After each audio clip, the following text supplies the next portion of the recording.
everyone, and welcome to the Neurodiverse Teacher Podcast. I'm really excited to have you here today with me. Before I introduce my first guest, however, I do want to let my listening audience know that today we will be talking about a difficult topic of loss due to suicide. I know this can be a difficult conversation for some, but I do believe that it is important for us to spread awareness about something that is the third leading cause of death for 15 to 24-year-olds in the US. If you are someone, if you or someone you know is contemplating suicide, please pick up the phone and call 988. You are so loved and so valued, and there are people who want to help you weather whatever storm you are currently going through. So I'm going to transition now and I'm going to talk to you about today's guest. His name is Collin Hughes. Collin is a former bull rider and a retired airline pilot. You can find Collin on the microphone where he uses his vocal talents in different commercial and animation series. However, Collin is here today to share the words of love, warning, and support on a topic that he has personally experienced earlier this year and is often not spoken about to the degree in which it should. So please welcome Collin to the show. Welcome, Collin. Thank you for being here. Oh, I'm glad, but not glad to be here, if you know what I mean. I 100%. I understand.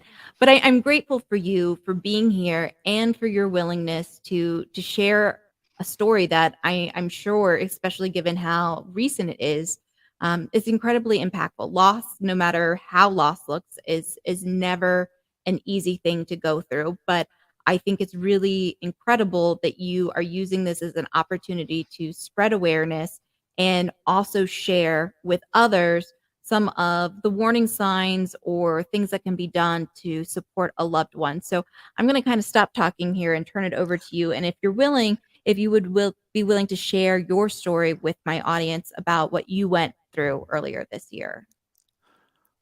June 10th of this year, uh, my life I don't know how to word it as far as it was turned upside down when I got a phone call informing me that my 15-year-old granddaughter had taken her own life.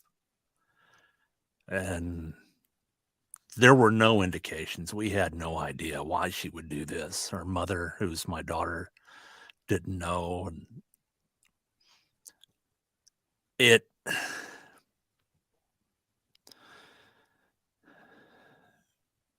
I've lost a child, an adult child, a few years back in 2015 to cancer. Mm. And you've probably heard so many times that losing a child is one of the worst things a person can go through. Yeah.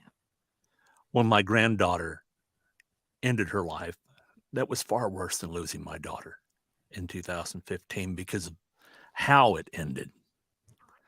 With my daughter, doctors told us, she has 3 to 6 months left before it takes her. So we Mhm. had that time to prepare early. And even though you have that time to prepare, it's still extremely hard. But with suicide, it's completely different. Yeah. And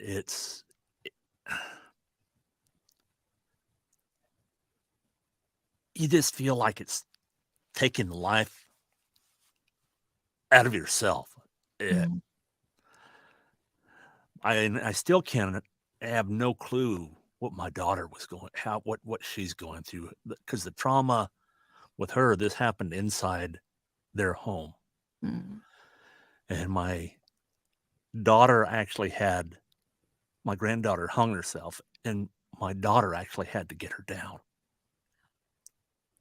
Oh, So I can't imagine. I cannot imagine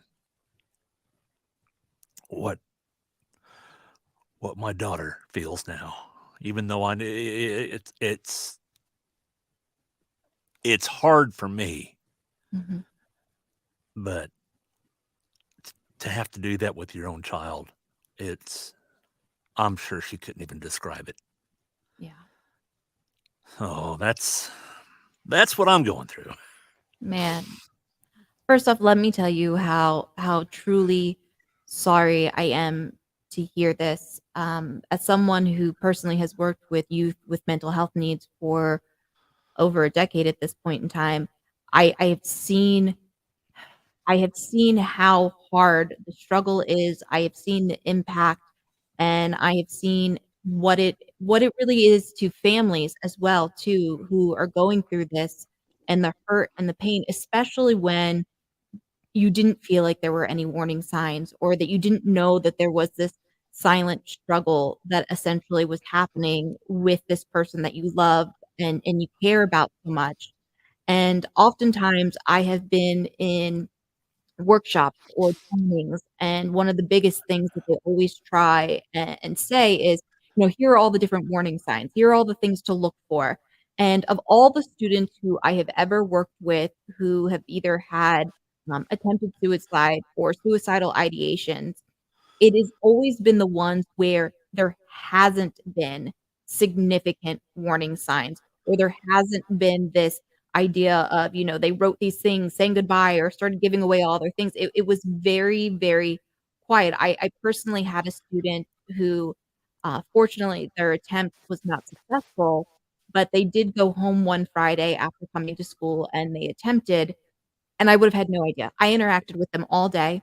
The social worker who was part of the education program that I had interacted with them all day, and neither one of us saw any specific signs or symptoms that were obviously leading that this is what this child was intending to do when they go home. And that's something that I necessarily I liked to talk to people about, because I think there is this notion that people think there's going to be these obvious markers or these obvious signs, but that's not Right. always the case. And I'm not sure if you're willing to share, but it sounded like from previous conversations we've had in emails to one another, that it didn't sound like there was these obvious signs that were pointing to that this was something that your granddaughter was leading up to. Well, there is one after the fact. She lived in the Midwest, and I live out Mm, in Las Vegas. And due mm, to COVID, I hadn't seen her for almost 3 years. mm, And but video video calls and things like that, phone calls, texting, always in touch with each other. And mhm, I couldn't tell from anything like that. But I've heard that oftentimes when someone makes this decision, they just seem like all their burdens are lifted, because to them mhm. it's going to be all done, and they don't have Yeah. to worry about these burdens anymore. When my wife and I went out for the funeral, I live in she lived in this small town, and she worked at the local swimming pool Mhm, in this in the concession stand. And I just, wanted to see. I hadn't They'd only lived there for 2 years and moved there during COVID to where they're at. And I just thought, just trace some of her steps where she was right before. And the incident happened on a Friday night, early Saturday morning, something, somewhere in the night. mhm, My wife and I drove down to the swimming pool, and I was walking around. It was closed, and a gentleman came up to me and asked me if I needed anything, and I told him who I was. And he was the manager of the pool. mm, I asked if I could see where she worked at. He took me into the snack stand and said that she was being made uh, a supervisor, and that that Friday before this all happened, that he said that's the best day at work that she had ever had. mm. And so it just makes me think, did she have that decision made then, and just What didn't Yeah. didn't let those things weigh her down? I don't know. Mhm.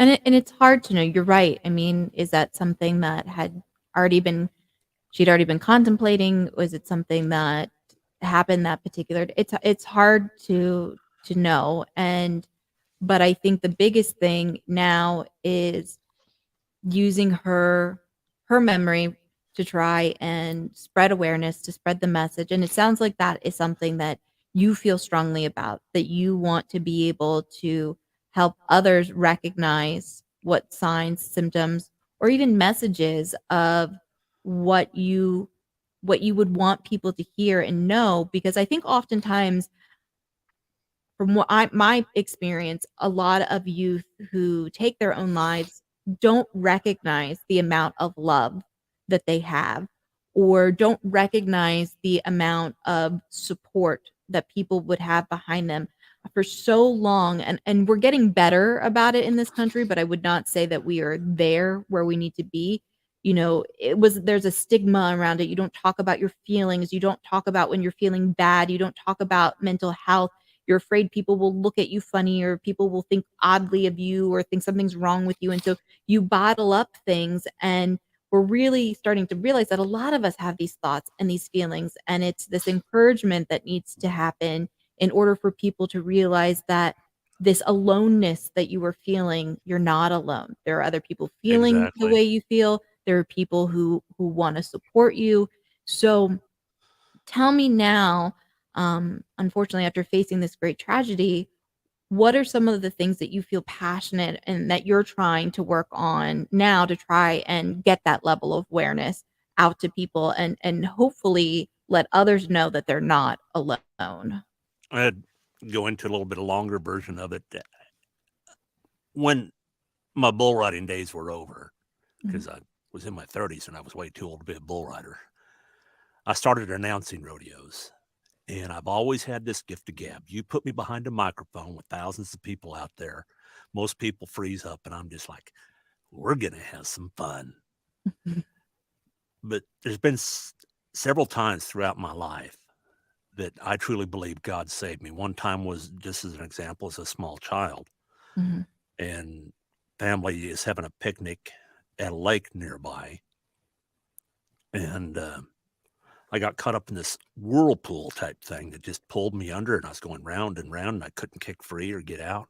mm, Someone reaches in, grabs me by the arm, pulls me out. I ran over to tell my parents, and they didn't believe me. My mother says, "Oh, there's not that type of thing here in this lake." And so I went running over to the picnic area next to us where I had seen this gentleman go to. mhm, Nobody knew who he was, or I described him. Nobody could tell me who it was. mhm. And I truly believe that. And there's been other things like that throughout my life. I missed getting hit by a car in my early Wow. 20s. Mhm, That, I mean, I could feel the breeze of this car going past me at about 60, 70 miles an hour. And somebody yelled at me to jump back, and I did. And a few other things like that. mhm. And so when I realized that I had this ability, this gift to speak, I've always wondered, it's got to be for more than voice acting, for more than announcing rodeos. And I did not know what the purpose was. But when I got the call about my granddaughter, even amongst I was wailing. I'm surprised the neighbors didn't come over saying, "What's wrong with this guy?" And all of that, instantly in my mind, I know what I'm supposed to do. Yeah. And that is to be an ambassador for suicide awareness. And like here, podcast, starting my own podcast, public speaking, just to tell people the message of, if you're hurting, if you feel that you that you aren't loved, and there's some people that may actually be in a situation in their home where there's truly not love. Yeah. I felt like that growing up. Mhm, If there's nobody in your home, go somewhere else. Go to a church, a synagogue, a youth center, something where there's someone there who's going to give you the message, who's going to uplift you, make you feel better. If you have friends that are negative, get away from them. Go mhm. find someone who's truly going to help give you positive feedback. Tell you tell that you are special. Everybody in this world is special. Everybody has this wonderful ability to do great things within them. And if you've been told otherwise, you're wrong. Find someone who's going to tell you how much you love you. Everybody can find people to love them. And if you feel that you don't listen to my voice, I love you. That's so powerful. And I'm so glad you say that because, and I think as somebody who is passionate like you towards the needs of the youth and the hardships they're going through, I say stuff like that all the time. And I can feel it from you. And when I say it, I truly believe there really is this love. And it's like I've never met you, but if you're listening and you hear this and it resonates with you, that there are people who love you, who worry about you, who care about you, even if we don't even know who you are, that you exist, that you're out there. But that there is love for you and waiting for you and people who would be in your corner and want to see you be successful. And I think I'm really happy that you were able to share that message. And it sounds like you're using this platform, but you started a podcast, um, Correct. The Miracles of Tragedy. Tell me a little bit about that. What your long term, short term goals are for this podcast. The miracles of tragedy is what I've discovered in my life. I've had a few tragic events in my life, but Mhm, each time there's been tragedy, there was, the silver lining, or so to speak, or, something miraculous that truly did come of it. With my granddaughter, my granddaughter was the daughter of um, my daughter, who comes from 4 girls from my first marriage. And I was not a very nice guy back then to their mother. I was unfaithful and, walking in the footsteps of, what I'd seen at home. And when we divorced, after divorced, she remarried a gentleman who was retired military mhm, and asked if he could adopt them so that the girls could have insurance benefits and whatever else, came through his military retirement. And this is more than I can afford to pay in child support. So yeah, it's a good thing for them. As soon as I signed the papers, I didn't even think of it that that's it. mm, I no longer have rights to even see them. Of course, the girls felt abandoned by me, which is, so understandable. And so they grew up not knowing me, not wanting to know me even. In 2004, the second oldest of these 4 girls looked me up, and we had a relationship for a little while. Then, she felt caught in the middle mm, and ended it, and it just that happened like, I don't know, 3 or 4 times. And then one day, my wife asked me that if she called again, what was I going to do? And I just don't think I can go through that again if it does end again. mhm, The next morning, I'm saying my morning prayers, and it's just like you're hearing my voice now. It says, "Pray for your children." And I thought, they don't want anything to do with me. I don't have children. Why should I pray for them? mm, And then again, it says, "Pray for your children." And I argued with God for about 5 minutes over this. I said, "Okay, I'll pray for them." And I live in Las Vegas, and with the airlines, I was based in Houston, Texas. mhm, Went to work the next day, had an overnight in Detroit, worked a flight back into Houston, Texas. As I'm getting the uh, off the airplane and walking up the jet bridge, my phone rings, and it's a number I don't recognize. And it was the second oldest daughter. mm. It had been years since we had spoke. Her husband was just killed in an automobile accident. Oh, geez. Right, ex-husband at the time. Mhm, My grandson, 7-year-old grandson, whom I had never met, was in the car with him. Uh, Broken bones,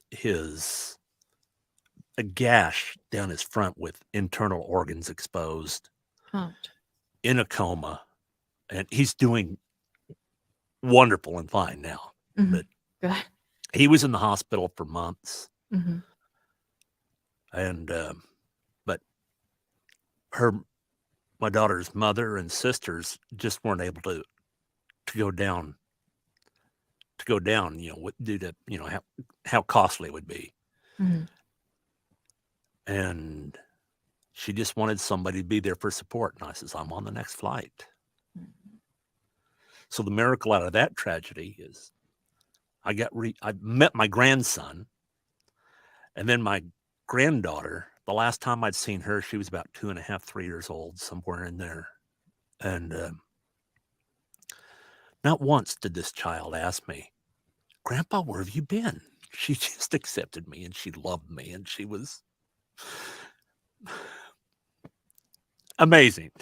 Just we picked up like, nothing, like no time had ever passed. Yeah. And so that was a huge miracle from that tragedy. When all this happened back in June, of course, my other daughters are going to be at the funeral, Mhm. and they all have children.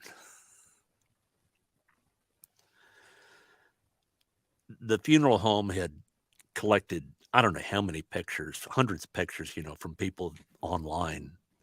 And the funeral home chose the pictures to put together for a video.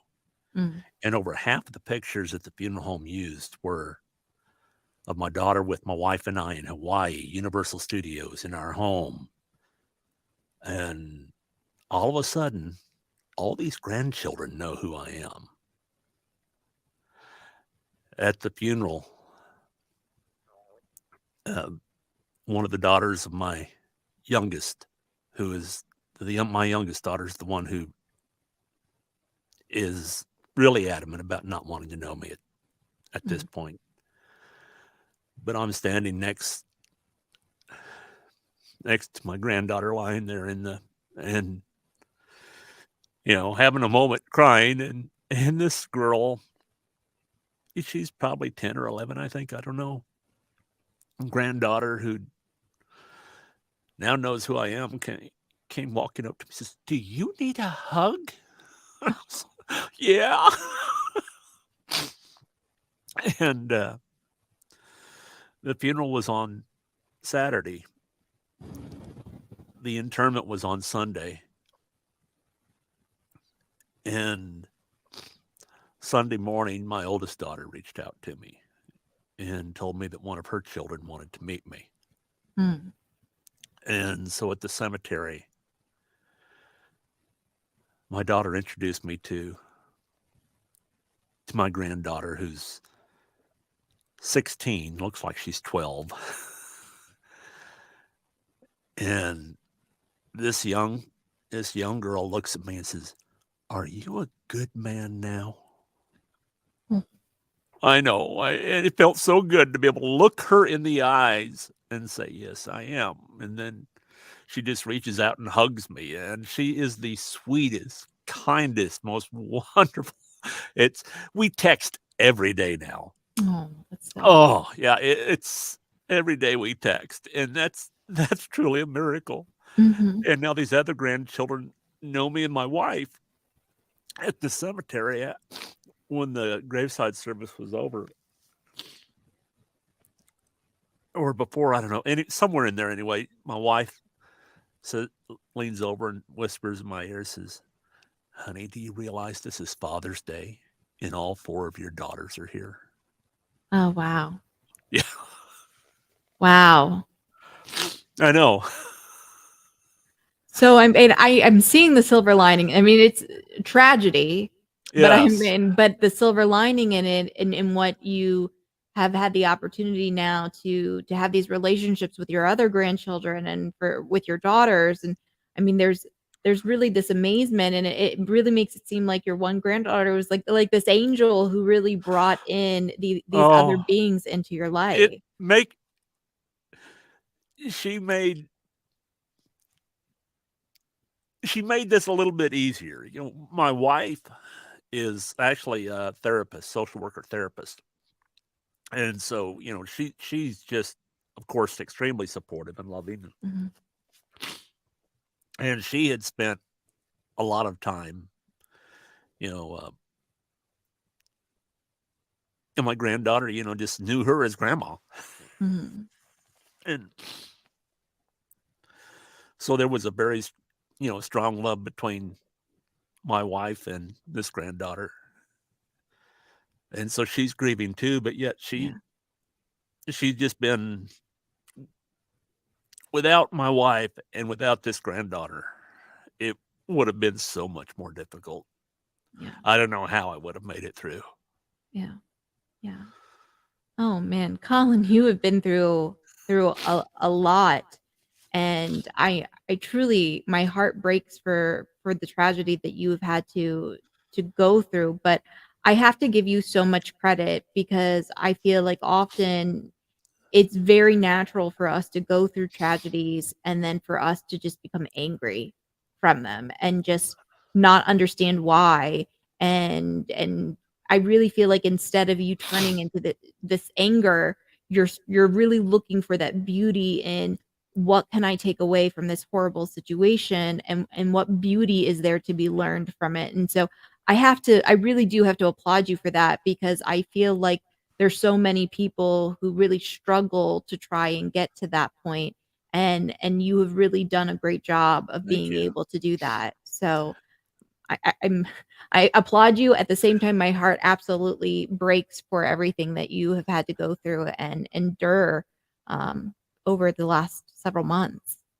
With suicide, that's one of the things that really comes with the grieving is anger. And I didn't realize this at first until the granddaughter that I text message with, Mhm, she does not like talking on the phone. So it's it's all text messaging. mhm, And one night I went to bed and I woke up and I noticed that I had a missed call from her. okay. And I thought, oh.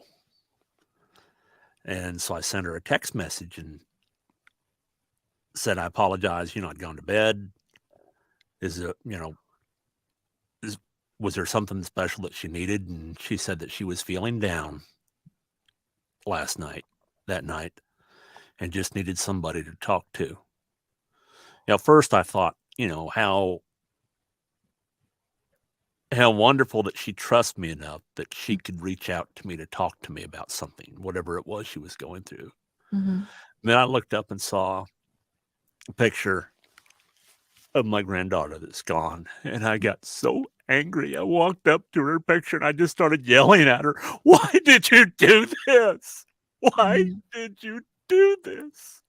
yeah. I was never once angry with her in life, but I became so angry with her in death. And there's a group of people we recently started talking who all have loved ones that are in the aviation industry, one way or another, who they've lost. Mhm, And one of them is a woman whose son was flying a single engine airplane that flew the airplane into the ground mm, to end his life. And that was just earlier in the day is when I was screaming at my granddaughter's photograph. And I asked him, I says, I've never felt anger like that. Is this a natural part? And the woman who was the mother, she just looks at me and she's, we're all on Zoom call. She's, if he was here right now, I would shake him by the shoulders. and it is such a natural thing, and I think sometimes we get angry and then we get mad at ourselves that we got angry, but it is a natural thing because I think it anger is one of the easiest emotions to access from a neuropsychological point, and I think we have so much love and so much pain and so much fresh it's almost like you're feeling so many different emotions that I think it is natural for anger to come out because your brain is trying to process so much that it just goes to the easiest emotion, and it's anger. And I think it's natural. When you talk about the grieving process and what the grieving process looks like, anger is part of it. And it doesn't matter how the person's death went about, but in a tragic situation like this, I think anger is very natural and something that is part of the process, especially when you were feeling like you got something from another grandchild, and you're feeling, why couldn't have that grandchild done the same? I would have been here. I would have done whatever. And so it's a natural process that you're going through. And I think it's really lovely that you have shared that with other people, because I think a lot of people don't share that that is part of it, that there's this anger piece, and there needs to be some normalization around that as well, that it is part of the process and part of the grieving and what you're going through. With my daughter, when she died of cancer in 2015, I had no anger at all. I didn't feel there was anything. I mean, be angry at cancer, you know, but I I'd lost some hope in how to pray because Mm, just normally, as anyone would, I prayed for her illness to go away, and it didn't. yeah, I wasn't angry at God, but I just like, now how do I pray for someone who's in something like that now? How do I do that? yeah, And I'm still learning how to ask for difficult things without asking. It just, should I ask? Don't I ask? But with my granddaughter, it it it really is completely different yeah, because now you're angry at that person for what they did to themselves, from taking them out of taking herself away from those who loved her. From she took herself away from me. She took herself away from her mother, her stepfather, her brother, her other grandparents, aunts, uncles. Everybody that loved her. She took herself away from us, mhm. and I've never felt that kind of anger before. It's hard. It is hard, but you're not alone. It's natural. And I think it's important that you're showing people. I think one, you're showing other people who've gone through a similar situation as you, that these are natural feelings and emotions. It's part of the grief roller coaster that exists. But I think it's important too for people to who might be contemplating or have ever contemplated, to know that people do love you and it does impact. I think oftentimes people think that they're doing people a favor, that, people aren't going to be impacted. Maybe people don't care, but you're showing with the level of care and the level of hurt that does come from losing someone that does mean something to you, that are is somebody you want in your life, that you want to reach out, that you want to help, that you want to send support to. And you're showing your raw emotions, and I think that's a really brave thing to do, and showing other people what it looks like and what it feels like when you're that person on the other side. When oh, I forgot what I was going to say. Oh, I know. Understandable. When I was in the midst, just within a few minutes of getting the notification, I thought, there's people don't get the chance to see who are thinking of this. They don't truly get the chance to see the pain that they leave behind. Mhm, So I came in my recording booth and turned on the video camera and gave a plea to people that this is what they're going to see. And I was just a whole lot worse than him right now. And pleading with him, saying, this is the pain that you'll leave behind. That I, I want to start doing public speaking, and talking. And in my presentation, I'm going to put a clip of that in there to show people that there is truly pain mhm, left behind, far greater than the pain that they think that they feel. Because whatever they're going through, and this is another message, is in going through what I've been through.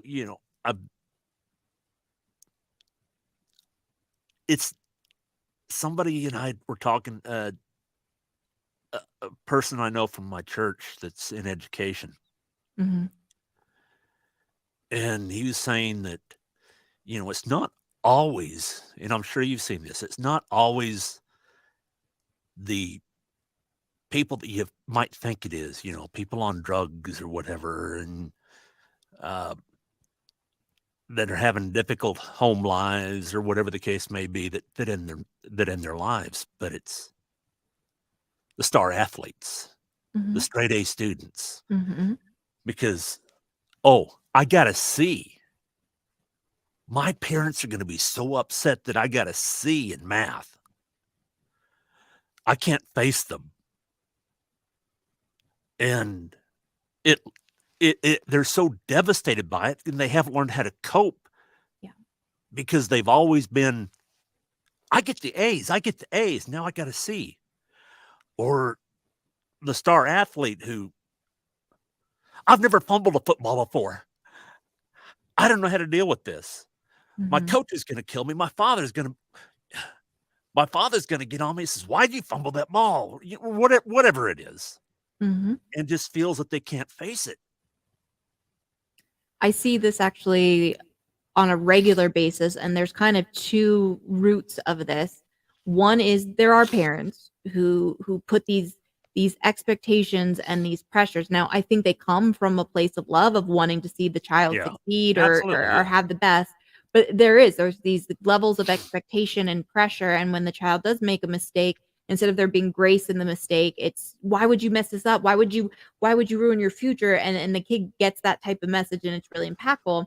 But I also do see parents who don't give that message, who give this, yeah, do your best message, and but the kids have put these pressures on themselves.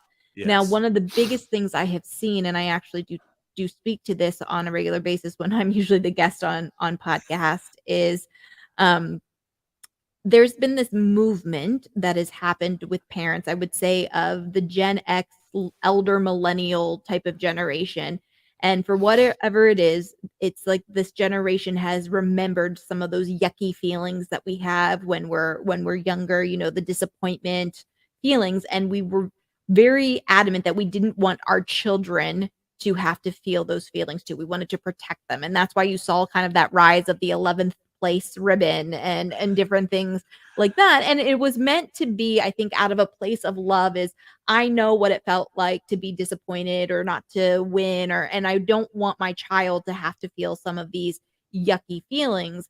But ultimately what happens is, hmm, although it came out of this place of love to begin with and wanting to protect your child from hurting, what ultimately happened is your child didn't get perseverance skills or resiliency skills. So, like you said, you get this C, and it becomes this devastating, earth ending, world ending situation for this child because they haven't been able to deal with those small things in life that allow them to build up that resiliency and that ability to persevere, because they've been protected from having to feel those feelings. And when they finally do have to feel them, they don't know how to cope with them and they don't know what to do. exactly. Or when they get to college Yes, and and that's when they're you see out a of the lot of it. home. Yes. Yeah, And that's why and there's such a significant rate of suicide that happens among college students, and it's because they're finally out of the home and they're not being protected, and they have gone their whole life like, they got to a point where I didn't like it, I don't wanna feel it, I don't experience, mom steps in, protects me from it, and now I don't have that, and now I or break up, and it's a big thing. or in the workforce, and Mm, they hear the word no for the mhm. first time in their life, Yes, or sorry, you're not getting that promotion. We're giving yes. it to this other person. And And this obviously doesn't meet the criteria for everyone, but it is yeah, something that I think is a contributing factor for a lot of young adults and yeah, youth. And again, I'm not beating up on parents because I think it definitely came from a place of love. When your child absolutely, hurts, yeah, you hurt, right? You don't want your child to hurt, you don't wanna hurt, you wanna stop the hurt, but in the end, your child, in order to have these coping skills, have to go through some of these unpleasantries because let's face it, life is not this smooth sailing ride all the time. We are going to face difficult things in our life, and you have to have that resiliency and that ability to persevere in order to get through them. exactly. Yeah, it's in Nevada. It's from the ages of 10 to 24. Suicide is the second leading cause of death. Oh wow.